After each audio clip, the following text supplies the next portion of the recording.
Haleluya, puji Tuhan, salam sejahtera bagi kita semua Bapak Ibu keluarga besar GPDI LCD Magelang. Kita bersyukur kita akan menyambut renungan 79 hari ini dengan sukacita dan kita akan tetap belajar dalam pembenaran firman Tuhan hari ini tetap dengan 365 hari yang mengubahkan. Hari ini sampai bacaan kita dalam Lukas 1. Lukas 1 saya akan mengambil di ayat 39 sampai 45. Demikianlah bunyi firman Tuhan, mari kita akan menyimak bersama-sama. Beberapa waktu kemudian berangkatlah Maria dan langsung berjalan ke pegunungan menuju sebuah kota di Yehuda. Di situ ia masuk ke rumah Sakaria dan memberi salam kepada Elisabet. Dan ketika Elisabet mendengar salam Maria, melonjaklah anak yang di dalam rahimnya, dan Elisabet pun penuh dengan Roh Kudus. Lalu berseru dengan suara nyaring, "Diberkatilah engkau di antara semua perempuan, dan diberkatilah buah rahimmu. Siapakah aku ini sampai ibu Tuhanku datang mengunjungi aku? Sebab sesungguhnya ketika salammu sampai kepada telingaku, anak yang di dalam rahimku melonjak kegirangan. Dan berbahagialah ia yang telah percaya, sebab apa yang dikatakan kepadanya dari Tuhan akan terlaksana." Puji nama Tuhan. Saya memberikan tema firman Tuhan hari ini yaitu berbagi pengalaman. Mari kita akan tetap belajar dengan cara OIA. Observasi penulis dari Injil Lukas ini adalah Lukas, ya, adalah Dr. Lukas. Isi tulisan mengenai kehidupan dan pelayanan Yesus.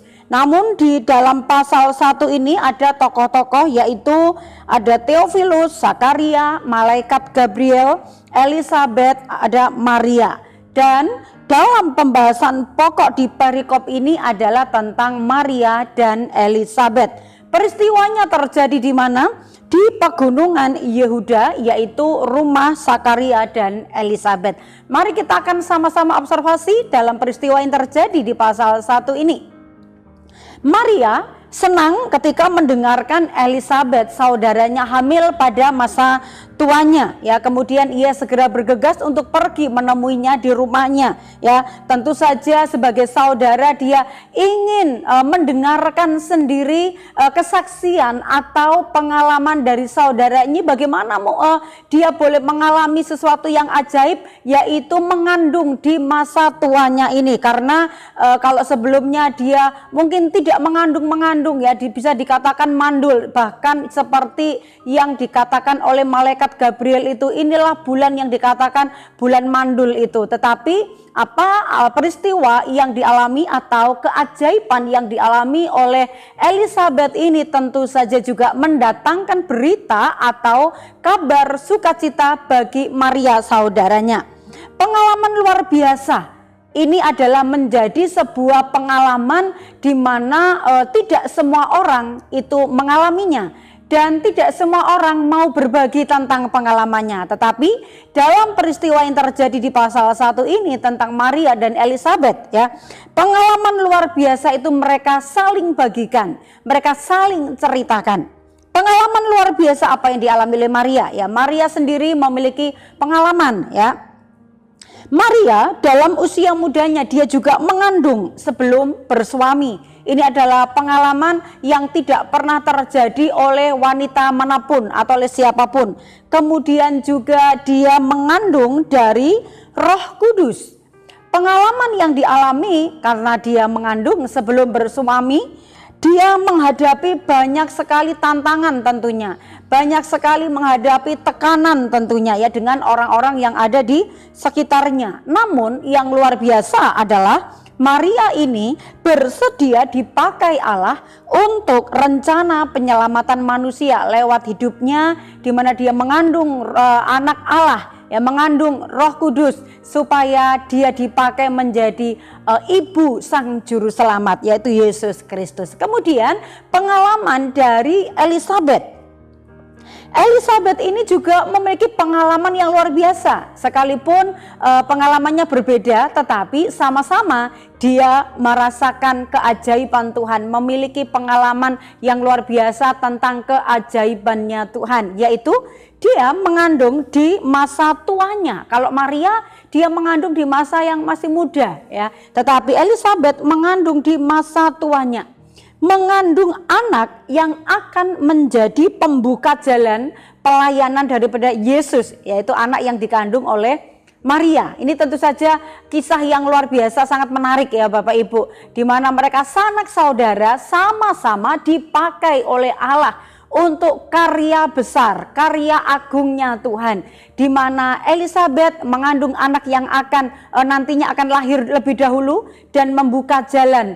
Dia akan memberikan pertobatan orang-orang supaya ketika Yesus hadir di muka bumi, pelayanannya sudah terlebih dahulu dibuka oleh pelayanan Yohanes Pembaptis ya, anak yang dikandung oleh Elizabeth ini.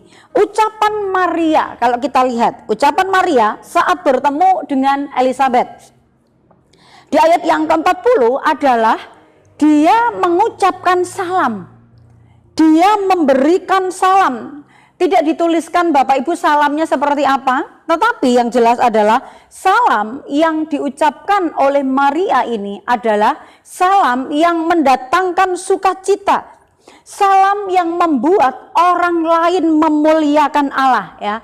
Ayat yang ke-41 sampai 42. Karena ketika Maria masuk ke rumah Elizabeth mengucapkan salam, dikatakan sampai Elizabeth ini penuh dengan Roh Kudus. Anak yang dikandung ini juga melonjak kegirangan, bersukacita.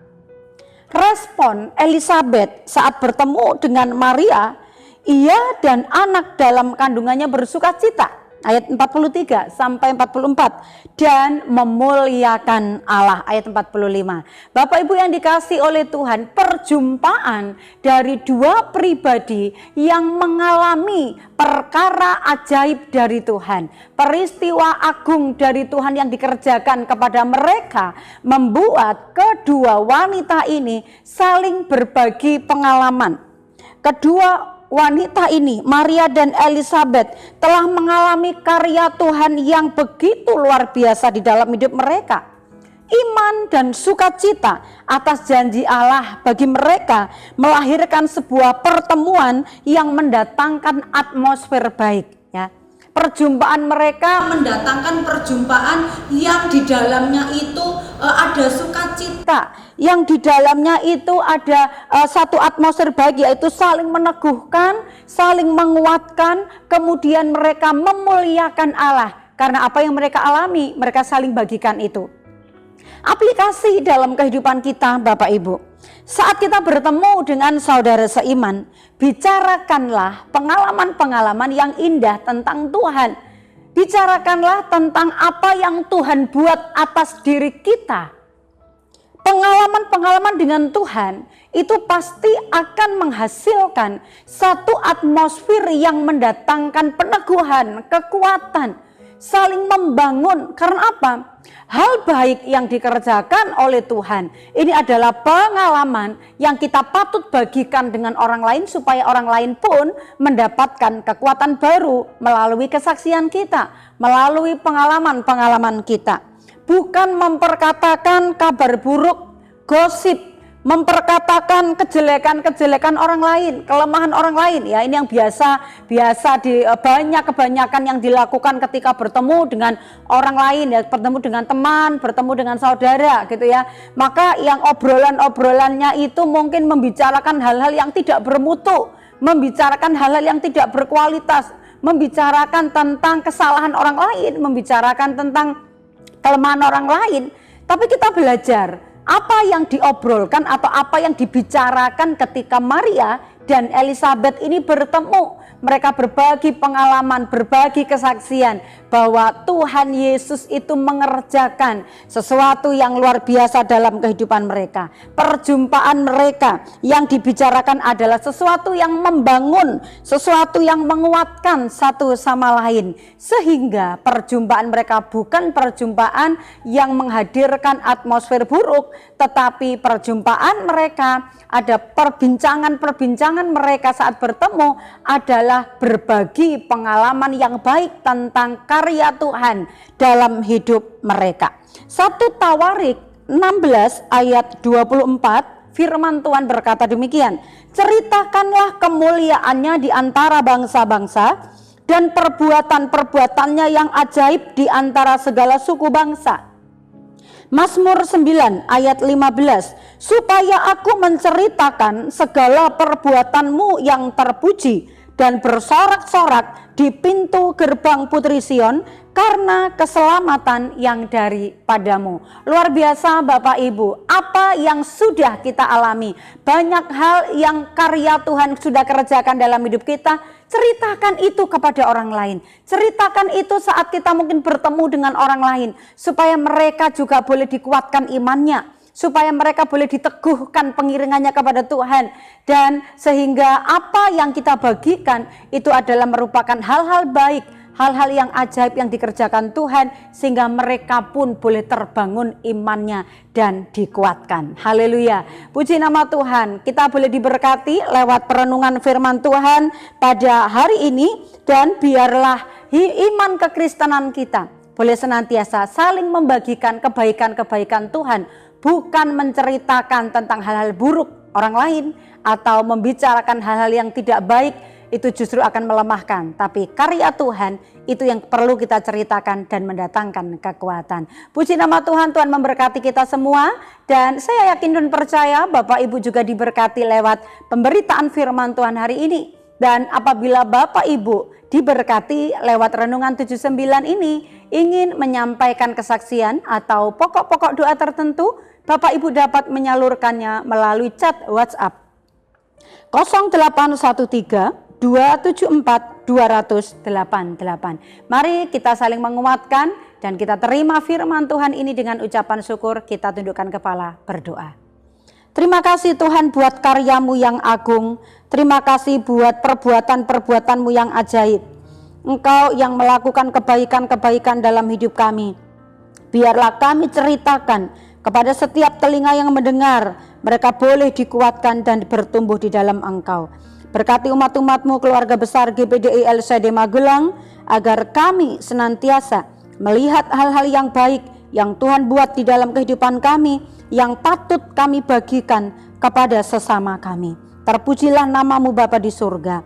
Kami umat-umatmu mau bersyukur kepadamu ya Tuhan, karena sungguh pun Engkau telah murka terhadap kami, tetapi murkamu telah surut dan Engkau menghiburkan kami umat-umatmu. Terima kasih. Kami menerima firman-Mu dengan sukacita dalam nama Yesus. Haleluya.